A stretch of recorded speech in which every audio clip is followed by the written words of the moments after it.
So now we're going to displace a couple of our layers here. I always love this part. Let's go over to and select the pool table layer, apply the displacement map effect to it, and I am going to go over here in the effect controls panel. For the top down, I'm going to take displacement map layer, the drop down to dis pool table.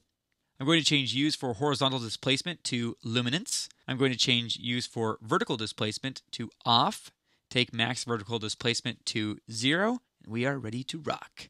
I'm going to hit the home key, make sure I'm at the first frame of the animation, and I'm going to increase max horizontal displacement to 20. Click the stopwatch, hit the end key, take max horizontal displacement to -20. And now, if we preview this, we have a pretty sweet little animation of our pool table moving in 3D. And once this renders here, it's not playing in real time as you can see here. Once it finishes playing through this, you can see that it moves in a very realistic three-dimensional way. Very cool. I love that. Now, let's go to the top of our layer stack and select the Marion layer and turn that layer's visibility on. Go ahead and apply displacement map to that one.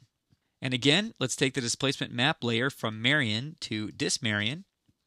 Let's take use for horizontal displacement to luminance, use for vertical displacement to off, and max vertical displacement to 0, same as before.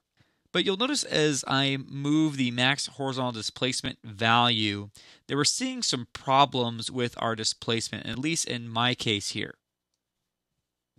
Perhaps you didn't make the same mistakes with your displacement map that I made with mine.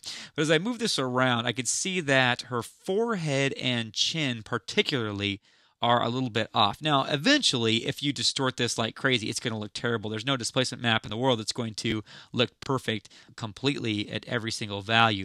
But all the same, we're not getting the same amount of value with her chin and forehead. They're a little bit too dark, more than the rest of her face is. Now, I'm really happy with her hand, and her arm looks pretty good. It distorts a little bit weird right here, but that's okay. And her body is displacing really well. Her hand pops out a little bit. There's a little bit of a bubble right here, right below her hand that I'm not liking. But since it's over a black dress and we're still going to color correct this and darken it even more, I think that's going to be fine for our purposes here. So the next step then is to fix the displacement map and reload that back into After Effects.